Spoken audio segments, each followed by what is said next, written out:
Hi friends, இப்போ நம்ம வீட்டுக்கு வந்து பிஓபி போட்டிருக்காங்க. டைல்ஸ் எல்லாம் எதுவும் டேமேஜ் ஆகாமல் ஸ்க்ராட்ச் ஆகாமல் இருக்கிறதுக்காக. பிகாஸ் நெக்ஸ்ட்டு வந்து நம்மளுக்கு இன்டீரியர் ஒர்க்ஸு அண்டு கிரானைட்ஸ் எல்லாமே ஸ்டெப்ஸுக்கு வரும் இல்லைங்களா. அந்த டைம் எதுவுமே நம்ம டைல்ஸ் வந்து ஸ்க்ராட்ச் ஆகாமல் சேஃபாக இருக்கணும் அப்படின்றதுனால பிஓபி போட்டிருக்காங்க பாருங்கள். ஸோ த்ரூ அவுட் ஹவுஸ் ஃபுல்லாகவே எல்லா ரூமுக்குமே இந்த மாதிரி போட்டிருக்காங்க.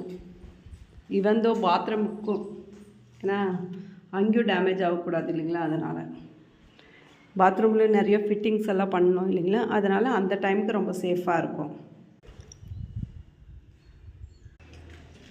ஸோ இது மேல் போர்ஷன்,